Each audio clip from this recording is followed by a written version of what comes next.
Okay, beta. Let's continue with what we were doing very quickly.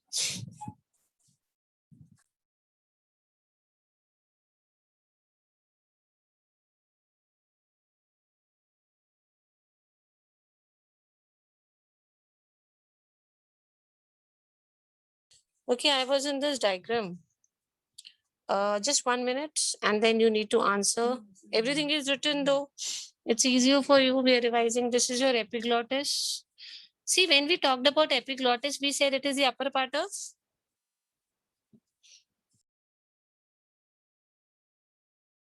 When we were discussing about epiglottis in the morning, we said that this is the upper part of what?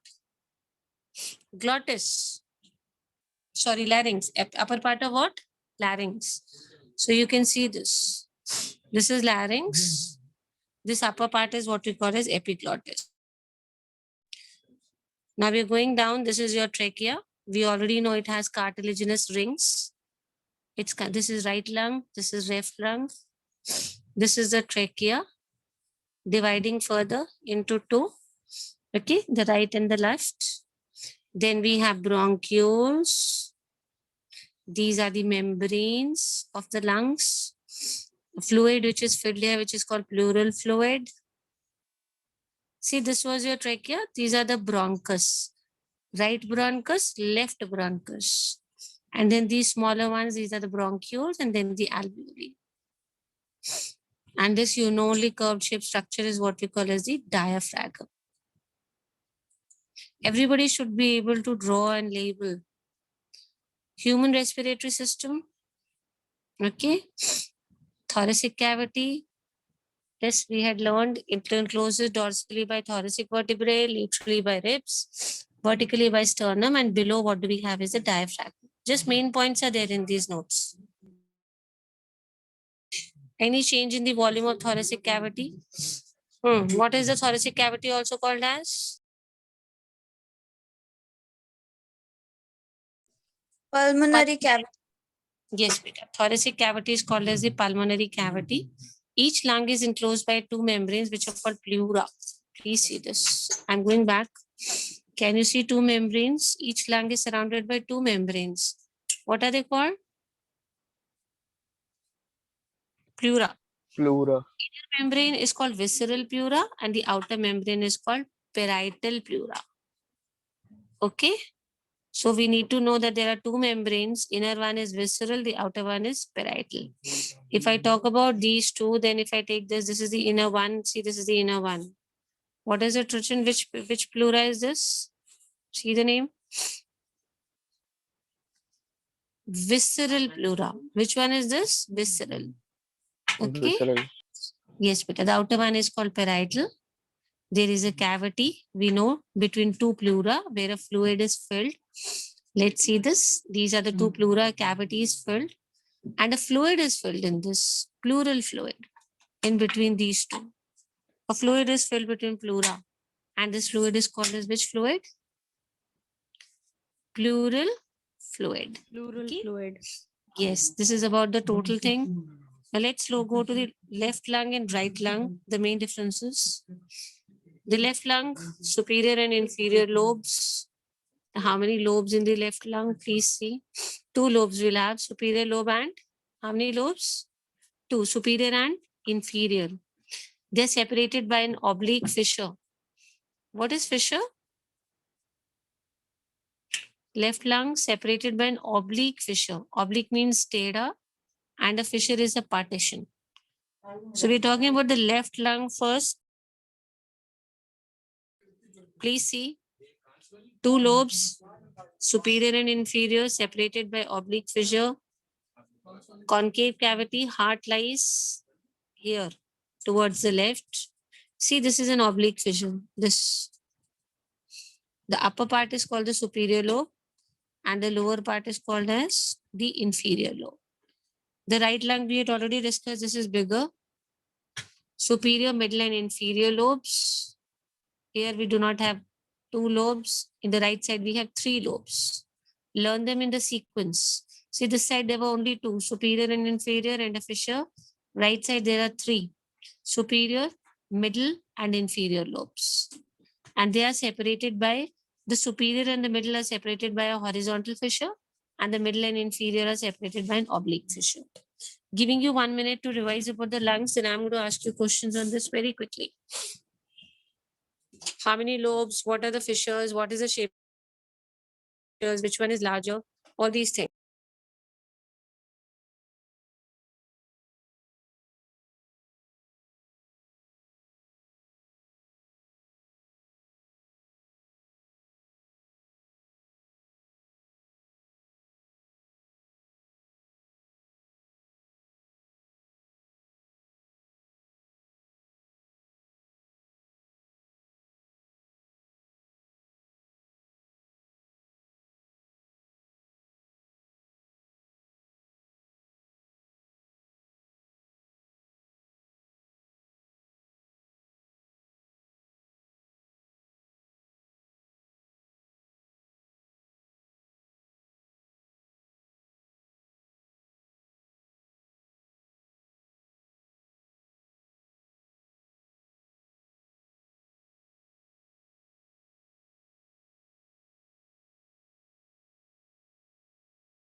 Revised, beta?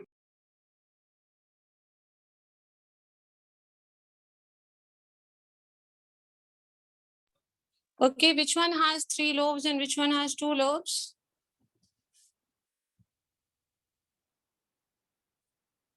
Yes. You people never speak, so I'll only discuss. Right one and left lobes. Now respiration process. This week I gave for revisions for the UT. Now respiration process.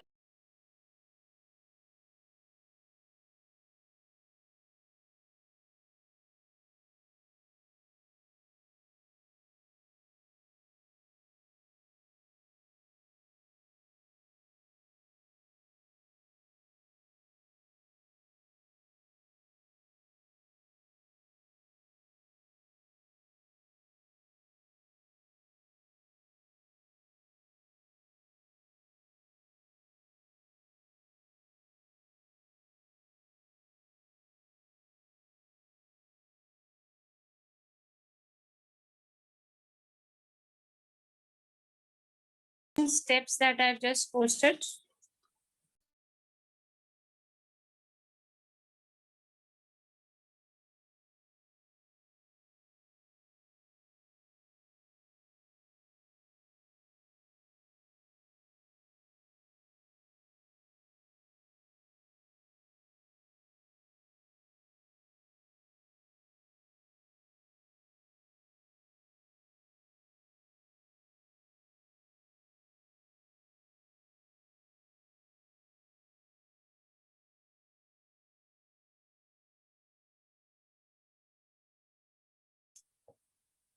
Right, beta, what are the 3 steps?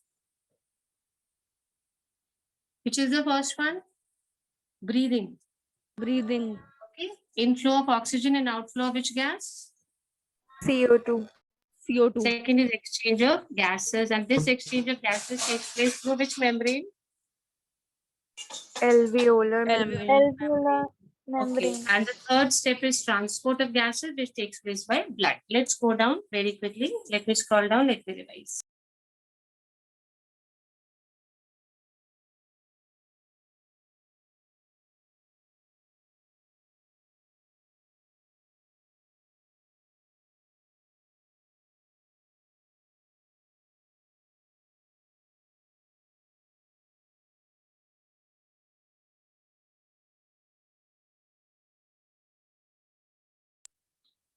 Okay, please go through this very quickly. Let's read about extracellular.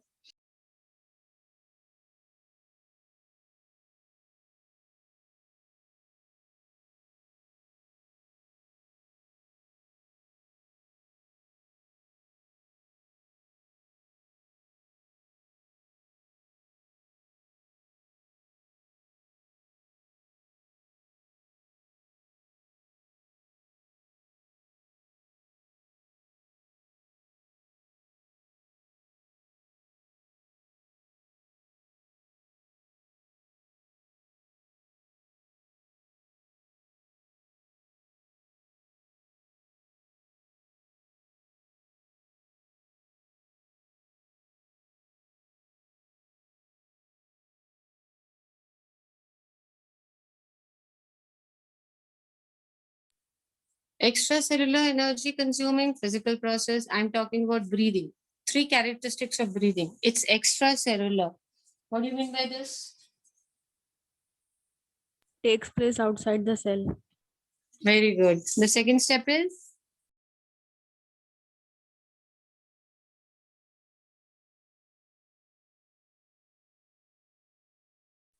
energy consumed. The second feature, and third, it's a physical process. 2 steps, inspiration and expiration. Let me show you the details of both of them.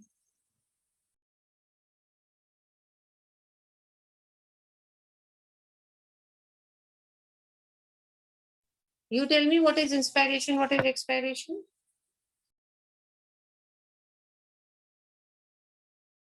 Inspiration is taking in of air and expiration is giving out carbon dioxide.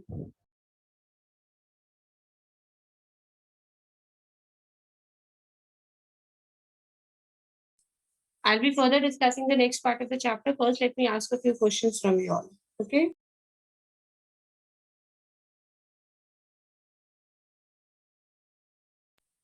Okay. We have done about inspiration, expiration, and now we need to do a little details about diaphragm also. Okay, diaphragm and intercostal muscles.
Yes, बच्चे, diaphragm.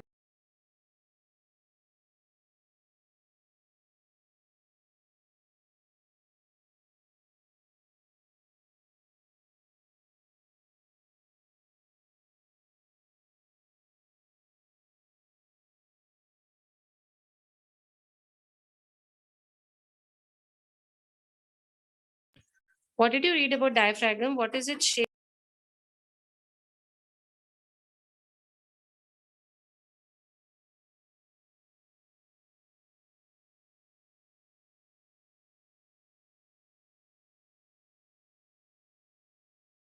Beta, what is the shape of the diaphragm? Is it flat? Is it curved? It is round, hexagonal, octagonal? What is the shape?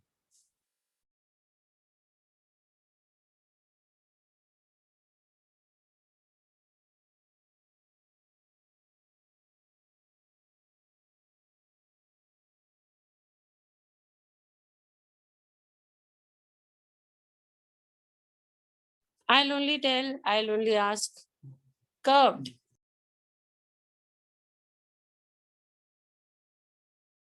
Okay. So we have discussed about the diaphragm. You know that it moves up, it moves down. There are different functions during inspiration and expiration. Okay. Let's go further. External intercostal muscles, they occur between the ribs. What is their function? They pull the ribs and the sternum upward and outward. Now, just tell me what is inspiration, what things are taking place, beta. First of all, what is happening? Diaphragm is lowering down. We're talking about inspiration. First thing that will happen is diaphragm will go down so that the space or the volume increases. The intercostal muscles, what will happen to them? They get pulled up so that sternum goes upwards. So you can imagine two things. Supposing sternum is your roof of the house and diaphragm is the floor of your house. So if your floor goes even lower and your roof goes even higher, the volume or the space in the room increases. Exactly this thing happens. Diaphragm goes up and what goes down, children, is your sternum. Space increases. What will happen now? When the space will increase, the pressure will become low and air will rush. Outside, we have high pressure, inside the lungs, low pressure. So the air will rush. Just the opposite we have in expiration. Diaphragm, what will happen? It will relax. That means it will go up. So obviously, it's going to decrease the volume. And what about the intercostal muscles? They're going to change the shape of the sternum. It's going to go up. Respiratory, alveolar walls, we have discussed that we'll do later. So they pull the ribs downwards and inwards. So the space decreases. If the space decreases, the pressure increases. Because the pressure is higher inside the lungs than the outer environment, carbon dioxide is pushed out. So very important two things are diaphragm and intercostal muscles, which are involved in inspiration and expiration beta. Okay, please remember this. The main function, changes of space are done by these two things only. Main features of alveolar wall, they're thin. They have a lot of blood capillaries. I've told you this. Respiratory membrane. Okay, alveolar membrane. Made up of alveolar epithelium. Then we have epithelium basement membrane. We have a space in the middle, which is known as interstitial space. And the capillaries again have the two membranes, the outer one basement and the endothelium. All these form, there are so many of them, 5 of them, all of them together are only 0.2 millimeter thick. If I add the thickness of all of them, then also the entire thickness of all the 5 membranes comes to only how many millimeters? 0.2 mm. 0.2. Yes, beta. You don't have to learn the names of those 5. Now let's read about diffusing capacity very quickly and discuss it.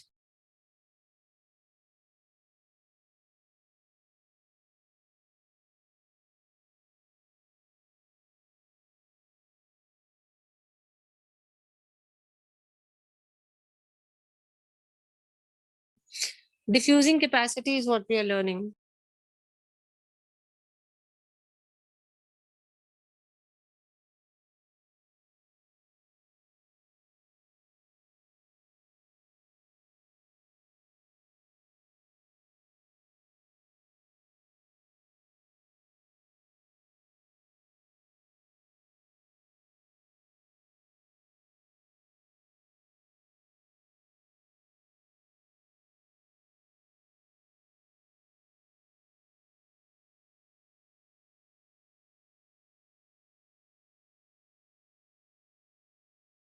Diaphragm, intercostal muscles we have done.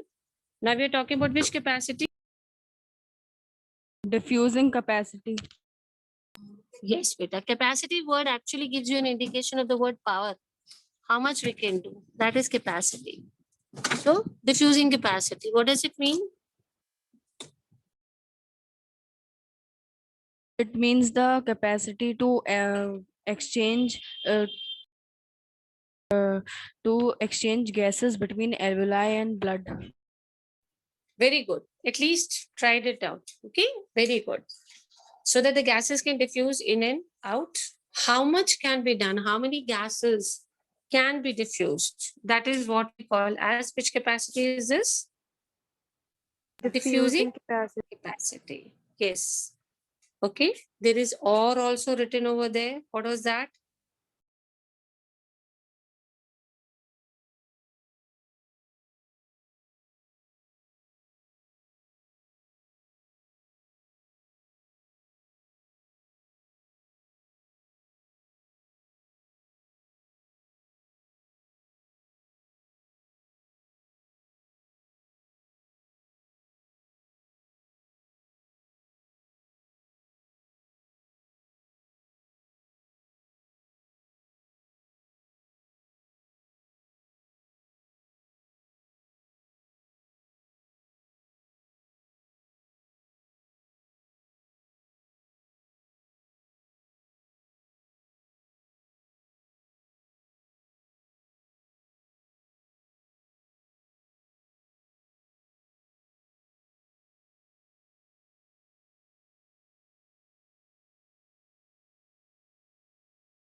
Let's do it very quickly.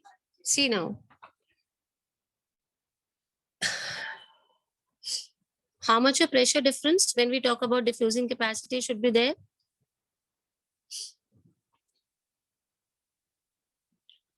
We take the normal standard as 1 millimeter of mercury. This is the standard difference. Very quickly, I'm revising only today and tomorrow, Saturday. Monday, we'll start with a fresh chapter. Beta, if you take a pressure difference, you will find that diffusion of carbon dioxide is higher than the diffusion of oxygen. How much time higher? 20 to 25 times. Yes. Okay. Next, beta. If you talk about the partial pressure, then the partial pressure of oxygen in alveoli is higher, okay, than in the deoxygenated blood in pulmonary artery. So partial pressure of oxygen will be higher in the alveoli than the pulmonary artery, the deoxygenated blood. Diffusion of O2 takes place from alveoli to pulmonary artery, and diffusion of CO2 takes place from blood to alveoli. This also you should know. And of course, because carbon dioxide is higher in deoxygenated blood, so obviously the partial pressure of CO2 will be higher in deoxygenated blood. In oxygenated blood, the partial pressure of oxygen would be higher. And in deoxygenated blood, the partial pressure of carbon dioxide would be higher. And this oxygen diffuses from alveoli to Pulmonary artery. Pulmonary artery. and carbon dioxide diffuses from blood to Alveoli. okay. Let's go further. This one period I took entire to explain this. Let's discuss what is this. In short, very briefly written over here. Let's discuss what is happening over here.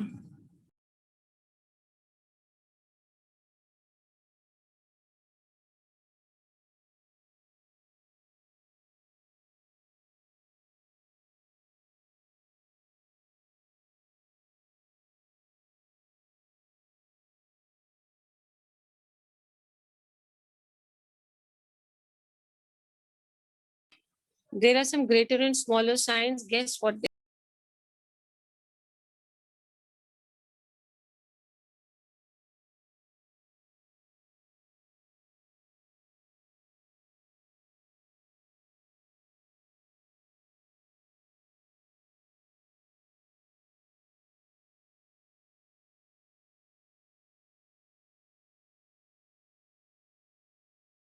Whenever you study, just keep in mind that anything which is going to diffuse out, move out is always from a high pressure to low pressure.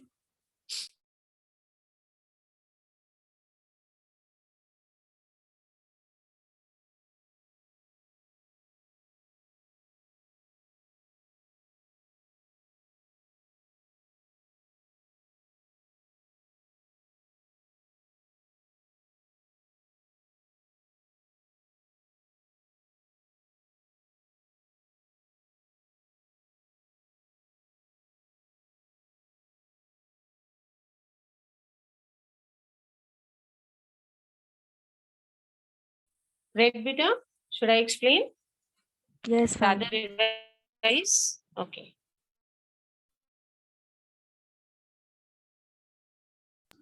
This we have put some science. We are trying and understanding what is this. Internal respiration exchange between the cells and the blood capillaries. Now, blood is carrying oxygen or CO2, whatever, that has to be given to the oxygen has to be given to the cells.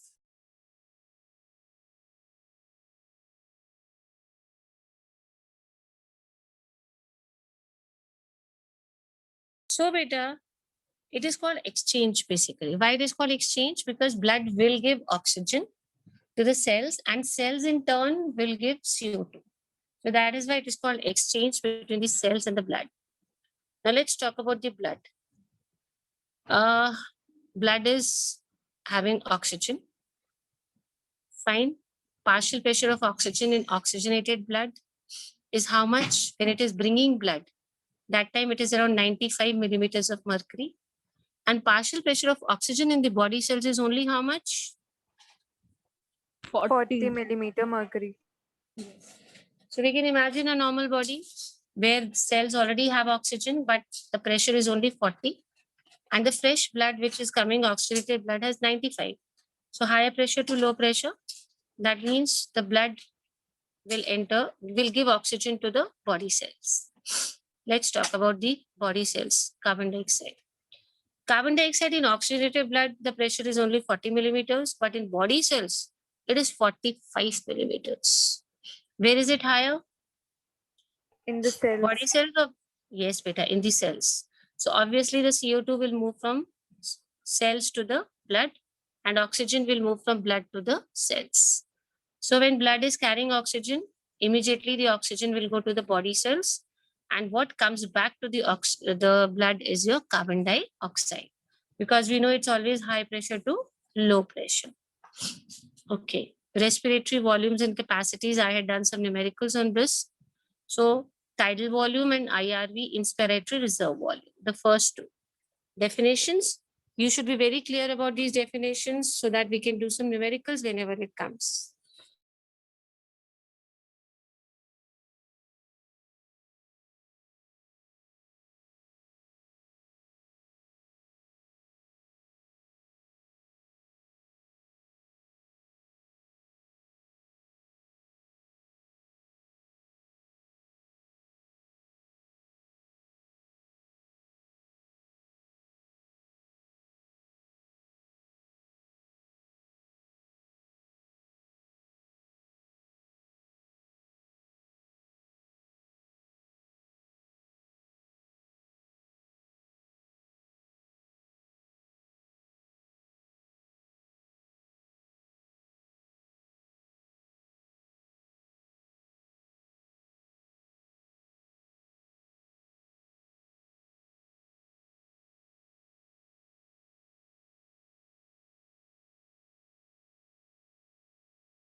Okay, tidal volume. Tell me what is it, children? Volume of air. Volume of air inspired, expired during a normal respiration. Good, very good. Fine, let's talk about the next one. Which is the next one? Inspiratory reserve volume. It is reserve. So the word reserve gives you an idea that it is something extra. Yes, Bacha, what is it? Your concept should be clear, Bache, otherwise numericals you will have a problem. Beta, tell me who will read it out? One of you? Additional air forcibly inspired during It is additional, like the word itself tells you reserve. So this shows that it is additional only. Basically, this is extra, forcibly. Like we had discussed when we do pranayam, all these. So we deep inhale. So the deep inhalation, we are trying to take in some extra air. Okay, this is called as, what is it called as? IRV. Okay, Inspire, next. increase the volume. What about ERV, the second step of yoga? After we have deep inhaled, what is the next thing we need to do? Exhaling. Additional air forcibly expired. So basically, you have to exhale a lot of air. You try to take out maximum air from your lungs. What is this called as? ERV. Yes. See, this is again additional. This is other than the normal. Okay, that is why it is called as extra reserve volume. It's always extra.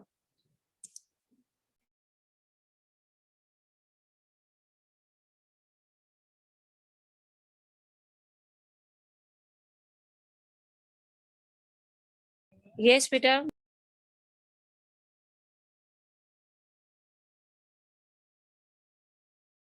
Hanji, Peter. We are doing this IRV, ERV, and RV. Read RV quickly so that we can discuss some numerical formulas.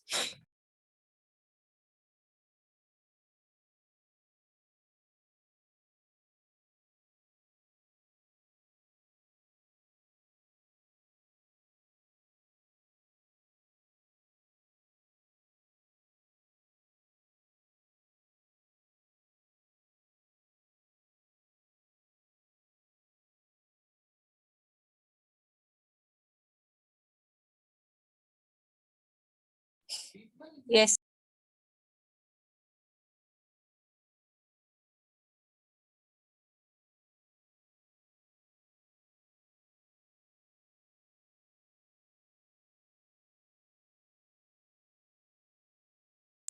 Yes. Let's do the formula.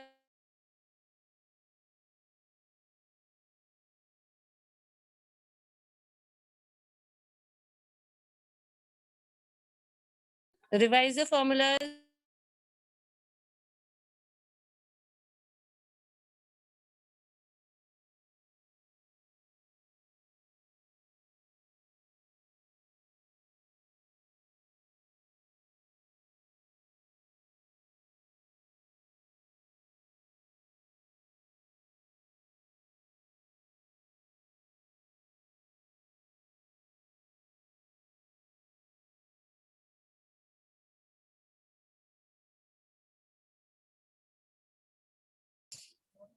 Yes, IC and EC. What is the formula?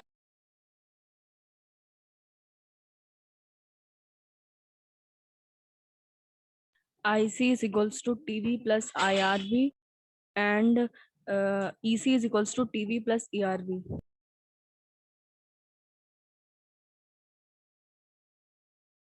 Okay. Find the formulas. Everybody should be confident.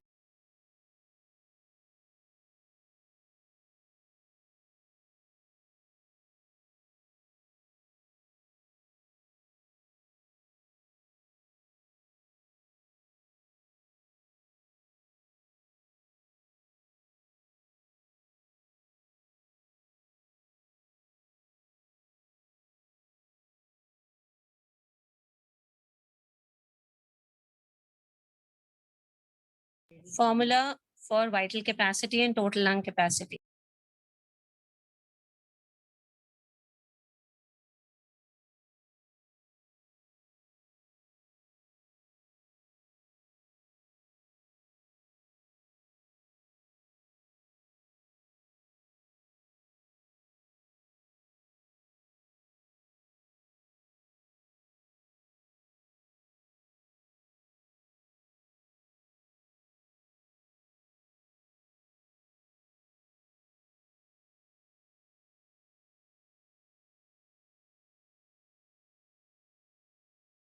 There are some very important things we need to take note of.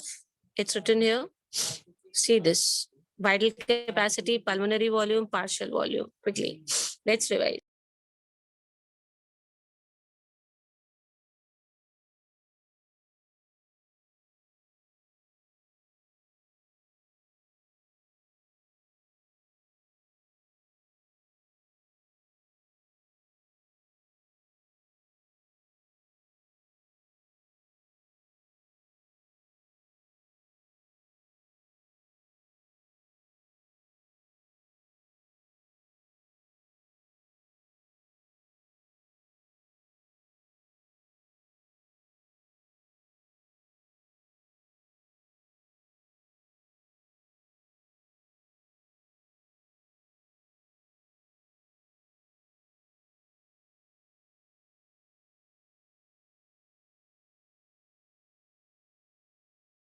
Yes, Peter.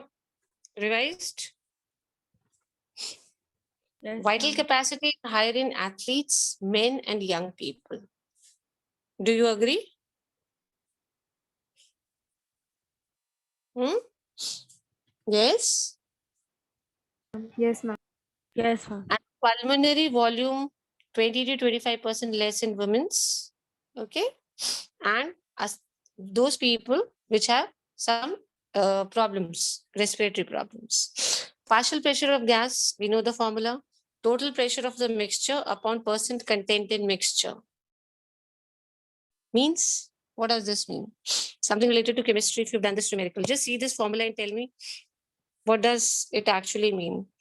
First, we will take how much is the total pressure, and then how much is that particular of that particular mixture. What supposing I mix ABC, so the pressure of A plus B plus C will come in the numerator divided by the partial pressure of A. Then I'll get to know the partial. If I want the partial pressure of A, I'll divide it by what? How much is A present in the total mixture? And if I want to go for its percent, then I'll simply multiply it by 100. Okay, beta? If I want to find for B, then again it would be A plus B plus C and then divided by what? B. Yes, divided by B. And if you would like to go for partial pressure of C, then we'll have to do exactly the same thing. So you can go ahead and do it like this also. Whenever you want to find the partial pressure of a particular gas. Exchange of gases, we know it is through alveoli. Let us talk about what are the factors which affect the rate of diffusion. Very, very important.